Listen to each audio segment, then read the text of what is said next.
Hey, doing people?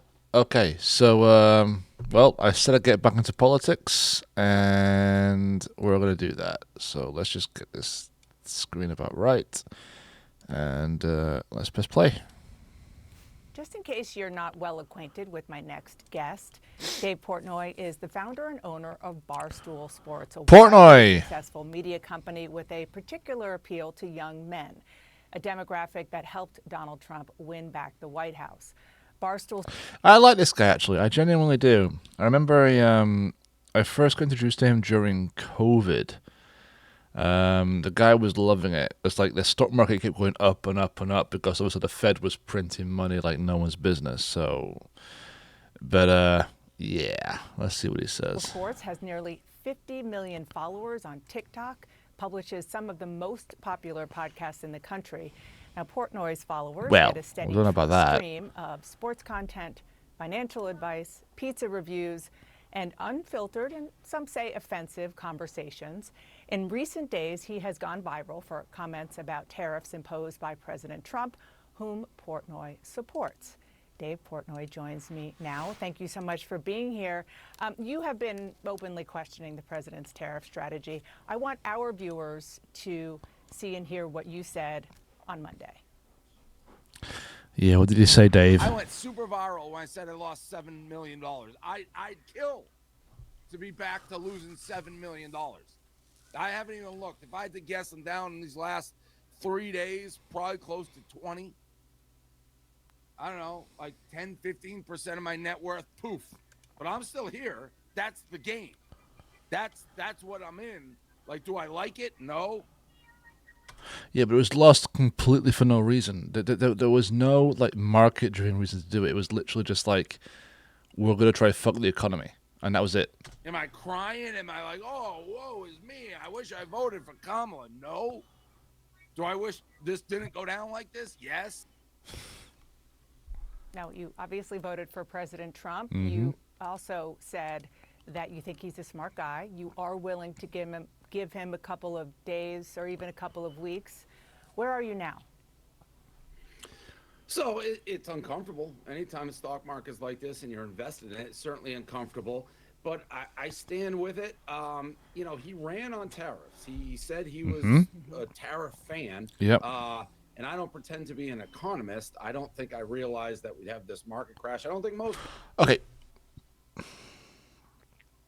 What do you mean? Like, what do you mean? Okay, if someone's running on tariffs, it would make sense to understand what a tariff is and its impact. The last time we saw tariffs as big as what we saw recently was prior to World War II. They're massive. They cause crashes. They're not good. And you didn't know. Well done, Dave. Bravo. People did. But I think he believes in what he's doing and trying to. Yeah, a lot of people believe in what they're doing. It's a question of whether or not it works. You know what I mean? Like, a psychopath believes in what they're doing. Basically strong arm China and get better deals for the U.S. I'm willing to still give him time. I think the big day. You've lost 20% of your net worth, and you're still prepared to do that? A guy who's gone bankrupt 8 times? Okay. Date is the midterms, which is a long time out. But I do think that in this country, the number one issue, no matter what is going on, is the economy. And Trump crashed it. Okay, let me break this down for you. Oh God, let me see if I can bring this up. Okay, so that's okay. That's there. Let's go here. Let's go to there. Let's go to. Let's look at Vu. Technicals. Oh Jesus. Okay. So down. Okay.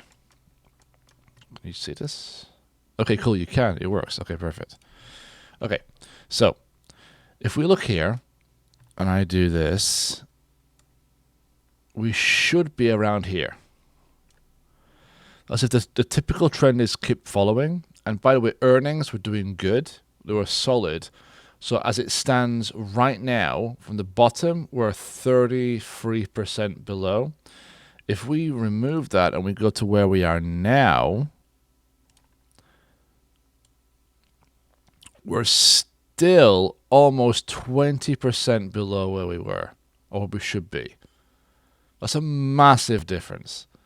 That's like 2 years average for the S&P 500 that we've lost. Okay? And just to be absolutely clear here, these kind of rallies are not unusual in a bear market. There is no reason we couldn't continue down given the uncertainty. In fact, I'm prepared to bet we end up somewhere around here in, I'm going to say, early 2026. That's kind of where I'm thinking. Oh, crap. No. And if the stock market doesn't show some signs of rebound or rebounding by then, I think people speak with their vote. So, but I'm still, he was pretty straightforward that I'm tariffs. I don't like China. I'm going to do all this stuff. He's doing what he ran on. So to turn around just because we've had 3 or 4 bad days in the stock market, super uncomfortable. My bigger thing at this point is, let's not pretend it's not a major issue. Like it is. And you can't separate. I don't think I saw the Treasury Secretary Bessent today, like separating Main Street and Wall Street. Yes, he did. They're pretty connected. Yeah, they're pretty connected. It's true. Mind. So people like to say that they're not. They are. They're very connected. The reality is, if stock markets plunge, it's because the forward-looking. It's, how can I best put this? The forward-looking expectation of the value of those companies is down. If that's true, okay, employment is a cost. If the value is down, companies will seek to kind of ratify or increase their value. Letting people go or hiring less is what happens. That's not good. I don't know if he's just talking about the super fat cats, but if the stock market's tanking, we are going to have an economic meltdown over the long term. So that's true. I'm still going to give him time. He said, I think Trump said, you know, it was a sick patient. He needed to take medicine. I'm taking my medicine, and I don't like my medicine, but I'm willing to medicine for what? Take it. I voted for him. And in a way, it's disingenuous now to be like, hey, what are you doing with these tariffs? Because he did make it pretty clear he was a tariff guy. So basically what Dave has told me is that he doesn't listen, doesn't understand, or doesn't know.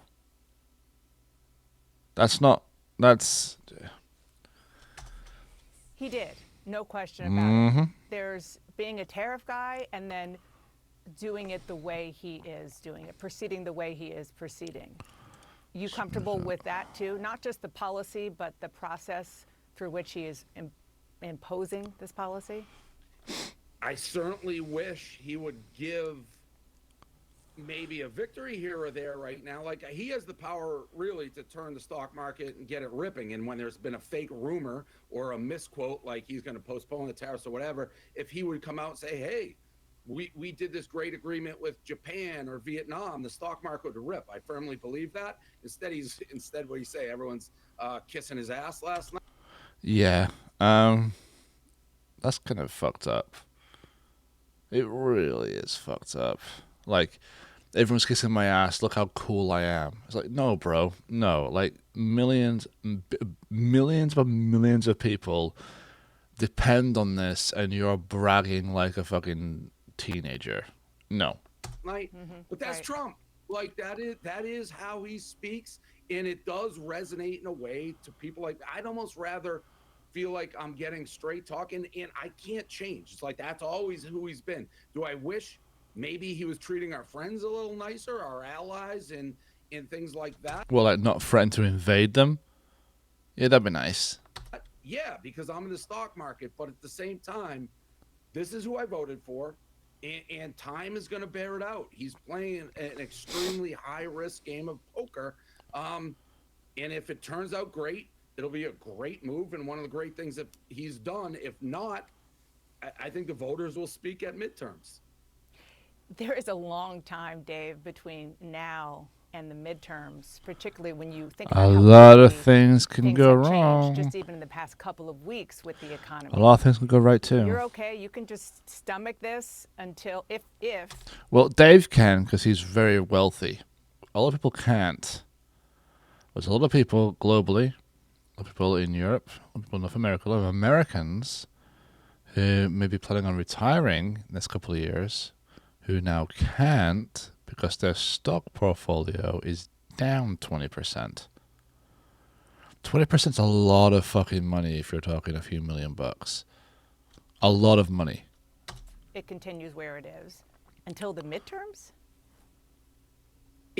If we drop 5% every day from here to the midterms, no, I can't stomach that. Nobody's going to stomach that. If this flattens out and we don't have gigantic drops and it doesn't keep dropping to that effect, yes, I can handle that for a long time. If it every day we're going through crazy, I mean, I thought today would be worse than it was because today was the deadline and the market is unpredictable. So if we've bottomed out or gotten close to bottom out, yeah, I can live with that. I can live with that proposition. And again, do I love everything? Like, did I love that he was on the golf course, when the stock market was tanking? No. But if he could sit around and say, you know what? Like, he's almost in a box where if he can't show weakness in these negotiations. So you can't just run now that the market is bad because then all of this would have been for nothing. So But that's kind of what he did. That's what he did. What did he say? Got 75 countries coming to him. There's a handful of countries, that actually have, excuse me, that actually have a level of economic sway, shall we say, over the United States. So China, Japan, some would say South, what is it? Yeah, South Korea, European Union. That's kind of it. That's where the majority of the large-scale value add takes place. And I hate to say it, but no one's particularly caring about Africa. So when you say all these countries, okay, which ones? Because China rebelled, they pushed. European Union, they asked for an agreement, which was denied to them. So they thought, okay, we're going to push it against you anyway. And to be perfectly frank, your biggest trading partner, Canada, you threatened to take their country from them. So I don't blame them at all for reacting the way they reacted. So, yeah. I'm hoping his art of the deal comes to A book he didn't write. fruition. But no, if you're asking me, can I wait a year and a half with the stock market tanking 5% every day or 4% or 3%? No, I don't think anybody can. You have talked about the midterms a lot and about the fact that Democrats could or maybe should win big if we are where we are then, which is a very big if. Could you see yourself supporting That's a very Democrats? big if. Yeah, absolutely. One thing about me, which drives me crazy, I vote for Trump. I support him. I was never like some crazy MAGA guy. Like I look at each candidate and I choose who I like. I think the left and a lot of even what they did with, I want to say, hiding Biden's mental state and not having a primary really drove me to the right. So I am not somebody who would just strict. That's fair. I will say that is fair. As much as I hate to say it, it is fair. Vote based on Republican or Democrat. I vote on the people running, how I think they speak to me, the issues that are important to me. But yes, I will vote how I feel is the best interest of what I believe in. You have said and do continue to say things that many people find offensive, but other people Yeah, no one cares. Don't push this, please.